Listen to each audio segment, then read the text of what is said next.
Ladies and gentlemen, welcome to the Intergenerational Solidarity Series, a podcast brought to you by Civic Voice, Inuka Kenya Nisisi, and The Elephant.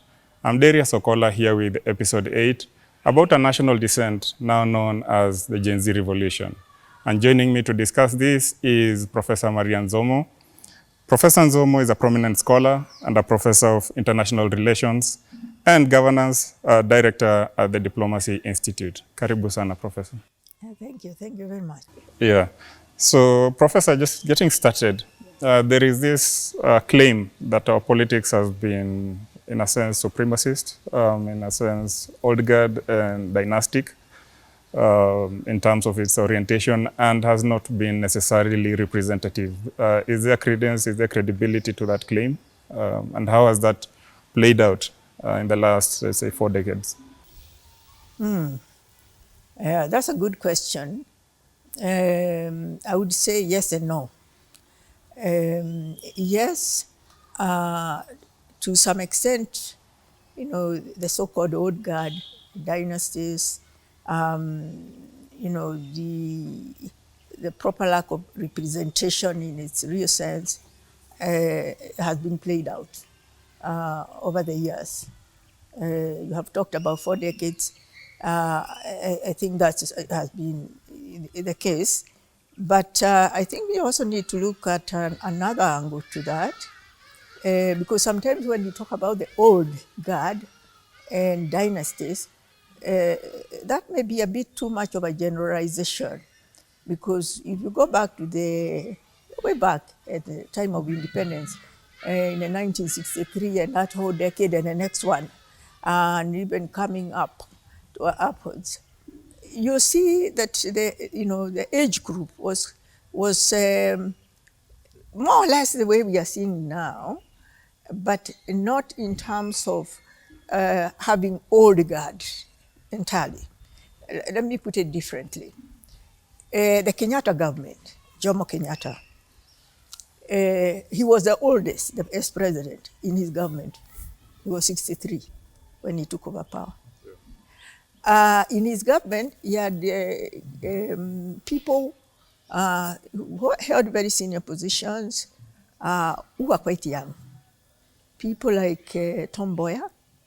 Tom Mboya, at the time he was assassinated in the streets of Nairobi.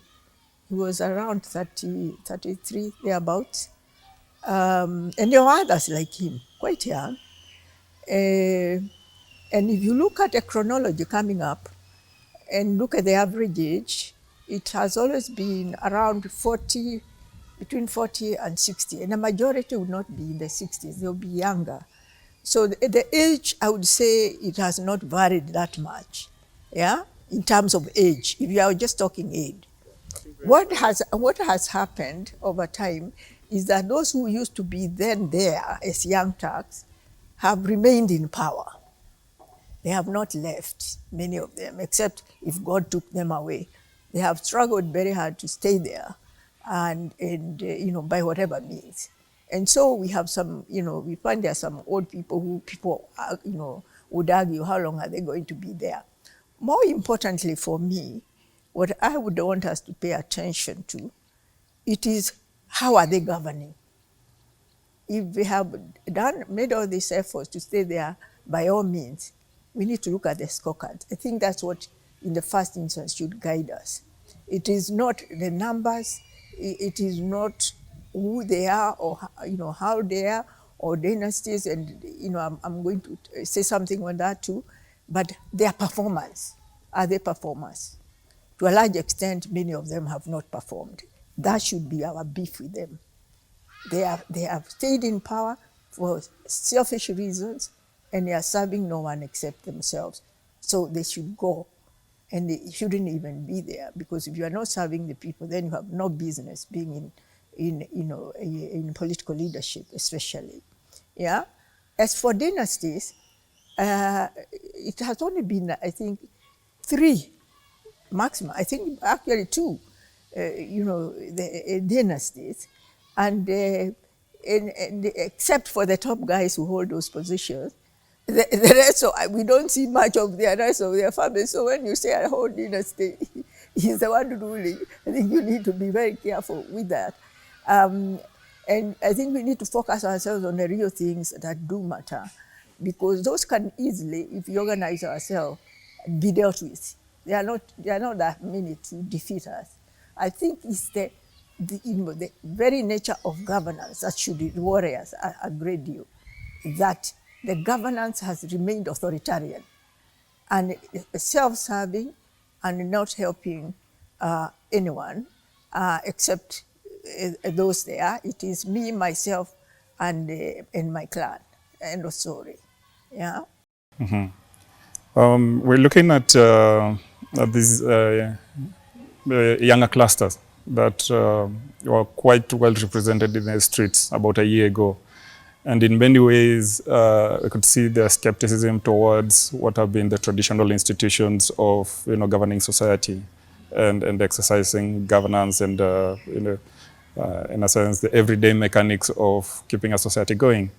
How then should they navigate the fact that in a significant way, a lot of the institutions and the levers of power they need to make a change are within the formal dynamics? How are they supposed to navigate this sense of skepticism towards, if I may say, traditional sort of and formal sort of systems in the society? I think the Gen Zs, are in their right to not trust the formal institutions, because in their lifetime they have not seen nothing come out of those formal institutions, and to look for another space. I think anyone fighting for rights is justified to look for other spaces if the tradition, can I say, the formal spaces that exist have already been closed and rendered out of bounds for the outside. And in this case, the Gen Zs are feeling they are the outsiders. And so I would even congratulate them for finding an alternative space, and it is a commendable space and strategic, because social media, which is really the main space that have been utilized and to a certain extent street protests, is a good way to go, but it cannot be sustainable on its own. It can serve a purpose, at least when you are entering into a struggle and a movement, as the entry point, but it cannot be sustainable and achieve, the goals that they want to achieve on its own. It needs now to, combine, to create a hybrid with other methods of struggle, including some very formal ones. But I know the concern is about the institutions have already been destroyed, they have been polluted. But that's exactly the historical role now of the Gen Zs, to get into those institutions and change them and reform them. They're not to be outsiders, because the real decisions, and I can tell you this from experience, are made on those on the inside who sit on the decision-making tables. What happens in the streets, in the social media, can just end up there. You see how quickly the government has reorganized itself after this initial, of course, they were caught flat-footed.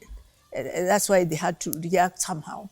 But you have seen they have regrouped again and ignored the Gen Zs and the social media, and action is still taking place there. And you recall even the president at one point said something which maybe people didn't notice.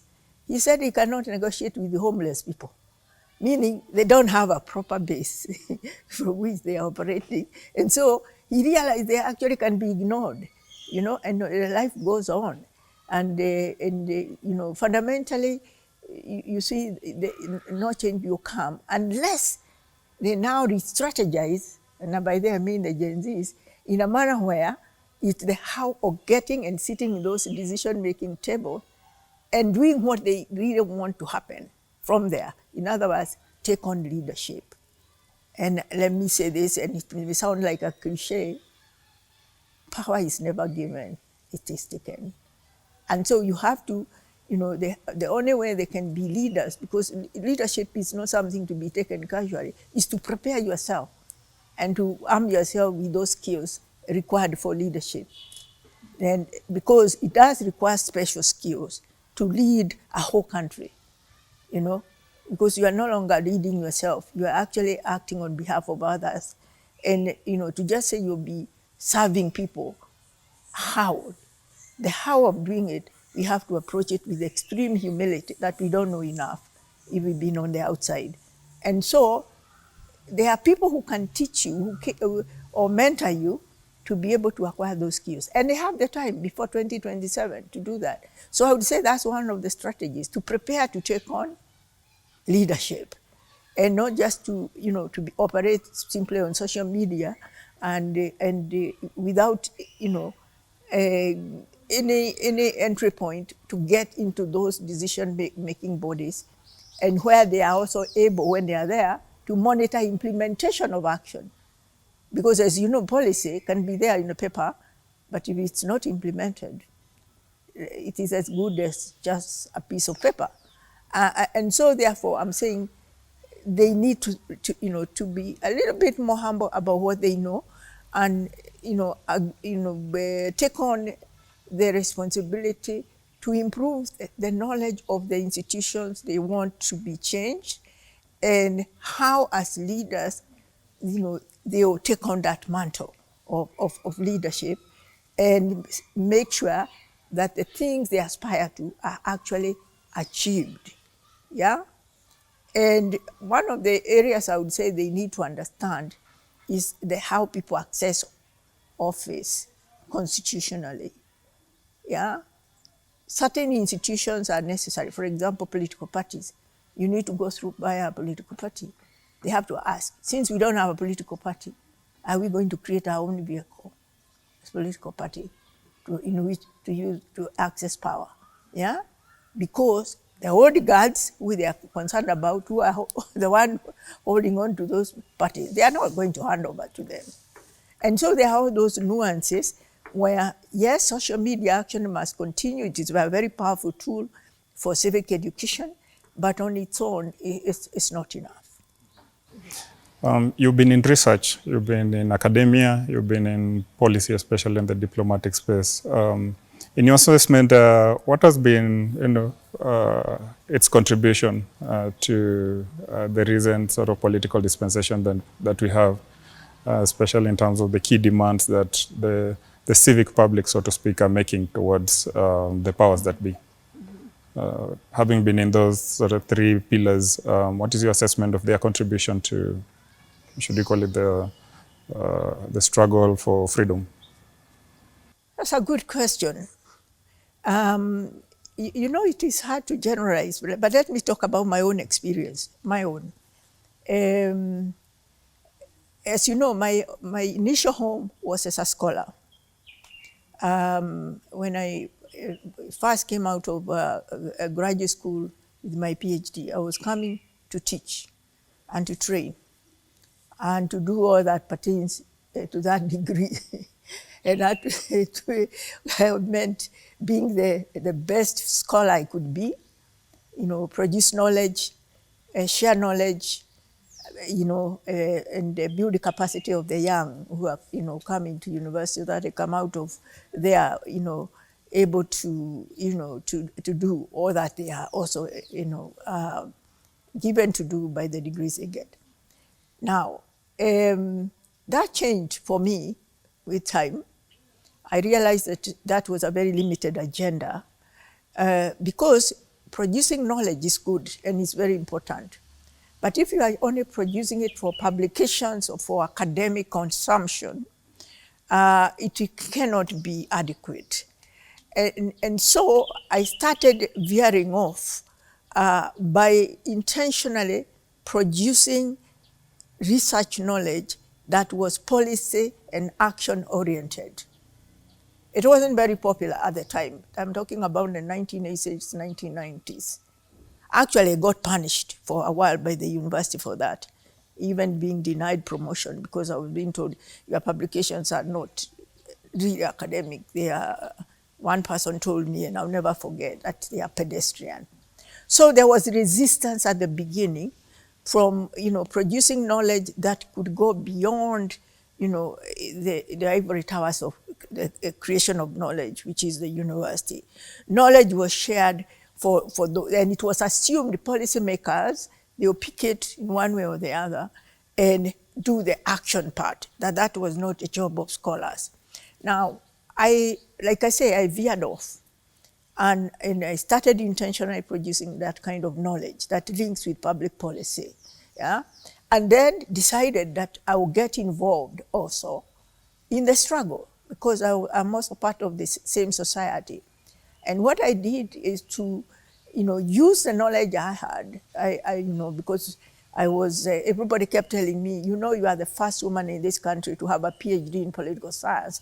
I said, that cannot be meant just to do research, especially in a country that has such a dire need of people who understand politics and science of politics. And I started training women leaders about the how of politics. The first batch of the 6 women, if you remember, that won seats in parliament after the 1992 elections were my students. And I can name them, and you can confirm that. People like Charity Gilu, Martha Karua, Niva Mwendwa. The rest of them, you know them. There were 6. And they won elections in their own right because Moi had decided he's not going to nominate any woman to parliament, and he didn't. So those were the only 6 women we had that year who made it to parliament. And I believe very strongly that the knowledge, which was first of all research-based, but then converted in a practical way for that purpose, to build their capacity to become good leaders, helped a great deal.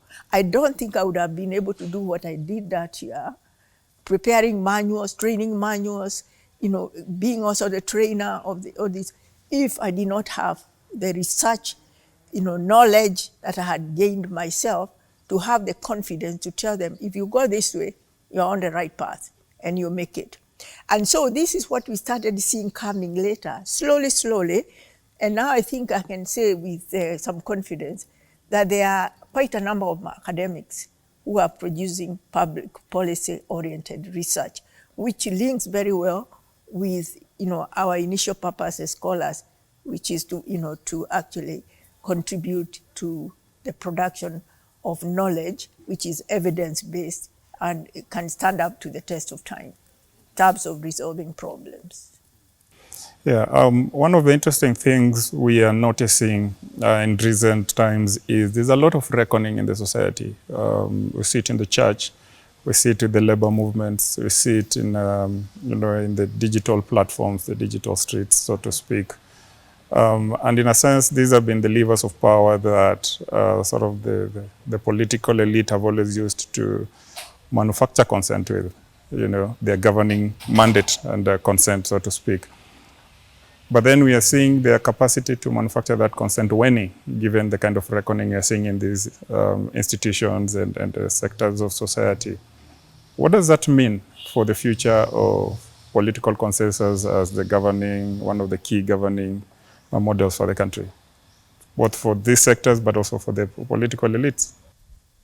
If I understand you are talking about the declining capacity of governance to sell their ideas and easily get consent, from the people without too much questioning. Yeah. And you're saying that is declining.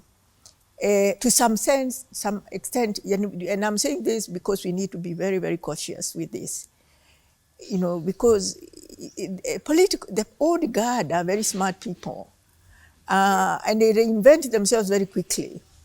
The old method of, manufacturing consent may have subsided, but if you look carefully, they are finding other ways of ensuring they continue to get consent, not in the old way, but in a new way. Now, take the example of a situation where a leader wants to give the impression that he has a lot of support countrywide. What does he do? he manufactures crowds. He manufactures crowds. They can either be bought, or they can we can use technology to create the image that there are several thousand people here, and people can be told in advance when to say yes during the rally and when to say no. Yeah. So all you do is echo that. In other words, the business of running, a government, in this kind of space, can also be commercialized to an extent that they continue to get the consent. They continue to manufacture consent. But the difference now is that the way they used to do before is no longer possible because people have gotten smarter. And also, social media has added another dimension where very quickly people can say that's a lie. Yeah?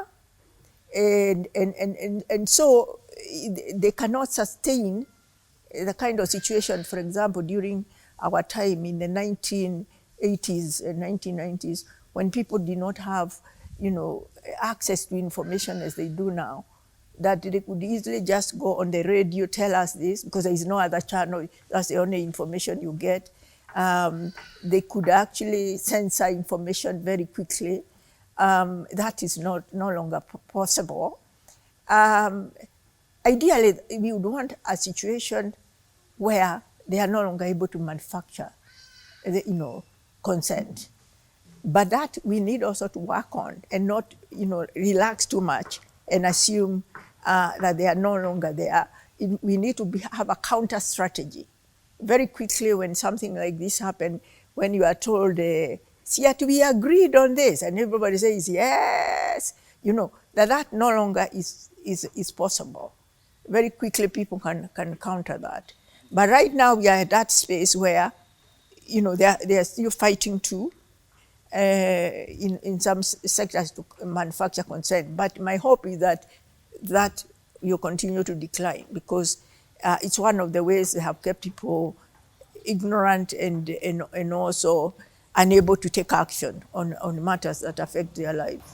Mm-hmm. Now, looking at these Gen Zs, what are the viable pathways for them from protest to policy if they are going to be able to get into these formal institutions and begin to influence the directions of the country? I think it's a little bit of what I said before. All we need to do, and I would ask the Gen Zs to do a bit of looking at very recent history of other places on the continent where something like this have happened. And what comes to my mind is the Arab Springs. And because the Arab Springs started very much like the Gen Z movement here, and it was globally a big issue, a big issue in the sense that, in a place, the Arab world, where conservatism and authoritarianism was the end of the order of the day. They managed to wake up a sleeping giant in that region. They organized the youth. They were, basically the youth. They organized, and in a very short time, it is like bushfire. It was all over the Arab world, in Libya, it started off in Tunisia. But I think they need to look at the end story, because in a lot of those countries, this movement was not sustained. And it was not sustainable because they had not planned, the way forward properly, especially how to get themselves in power and be the ones holding the mantle of leadership. That strategy was not worked out. And so they were soon overpowered by all these, dictators of various kinds. And it's because they had no option B or option C in terms of moving forward and occupying spaces of leadership. And that's why I said this is a good time here for our Gen Z to not just spend all the time on social media, but to take up civic education a bit more seriously, issues of mentorship, getting into intergenerational dialogue, where they are communicating with older people who have been there, seen that, and there are some very good people. Being old doesn't mean you are a bad person. You may not be a Gen Z, but you share the same views and ideas, but you have the advantage of experience and wisdom by having been there for a very long time. So they can learn one or two things about what to avoid, the traps that, can mislead them, but also learn how to take on leadership. Because leadership comes with heavy, heavy responsibility, I can assure you. And you have to really be prepared, because you'll be attacked by people, you'll be undermined, but you have to stay the course, you have to continue to provide a vision to people who are looking up to you, and you have to deliver what you promise. And so these are not things you just wake up and do, You have, you need time and it needs preparation. And that cannot be done with only one strategy, social media or protest. We need to move from that corner. We need to, Gen Zs need to get more involved with people who are doing research, because that's where knowledge is gathered. Either, because many of them are actually students. When they are learning in the formal classroom, they are also preparing themselves for leadership. And they can work with their professors, with their lecturers to prepare themselves to take on leadership, because they are old enough to take on leadership. It's not just to point out to the older guys that you need to do this, you need to do that. They should say, now I want to show you I can do this. From where I'm seated, when you are 18, you are an adult. And I think it is not right for us, older people, to keep treating them, people who are 21, 22, and so on, calling them our children. But also the Gen Zs themselves have to prove that they really do know they have come of age and they can do this. Yeah. So all I'm saying is, it is not to say that what is being done now in terms of strategy is wrong. It's to say it's not enough, and it cannot go very far. Yeah. Okay, which is interesting because you've mentioned Tunisia and Libya by extension. But then on the other side of the continent, we can see NSAS in Nigeria. We had Fees Must Fall in South Africa. Over the last decade and a half, there's been this youth restlessness towards the governing infrastructure in their respective countries. And it seemed to be a shared anxiety across board. What do you make sense of that? This sense that the youths don't seem to believe in the capacity of the current governance framework to deliver on their dream, whatever that dream is. But that's exactly the point I'm making. They shouldn't be bystanders, and criticizing from the outside. They should endeavor to get there and, get their hands dirty in the mud and clean up the place. If they're waiting for someone else to do it for them, there is not going to be someone. If the person who is there is not doing it, get there yourself and do it. And that's why I'm saying that prepare yourself to be a leader. And I think this is one of, I can't emphasize this enough. Power is not given, it is taken. And if you have to take it, you better know what you are going to do with it. And also remember, you are not going there to just be chest thumping. You are carrying a heavy responsibility of other people. So preparation is everything. And I think we need now to see already, as we prepare, it's how many years? We have 2 years left. We need to start seeing a regrouping where among the Gen Zs now they start saying, who among us can lead, so that we support, and we help build their capacity, or look for others who can help us build their capacity. They need to start identifying themselves as to who is going to do the cleaning up. If they are waiting for these same people they are criticizing to do the cleaning up, they are going to get very frustrated, because these people are quite happy with the way the situation is, and it is only those who are unhappy who can come and change it and make it a better place, because it is I can tell you institutions on themselves are not the problem. It is the occupants of those institutions who, in my view, are the problem. So if you're unhappy with the occupants, get them out and get in and prove that you can do better. Yes. Prof, what's a crystal ball of the future? You know, I am an optimist. Although I am also critical about the present, and sometimes I get very disappointed and wonder, you know, which way we are headed, but I also have a lot of hope.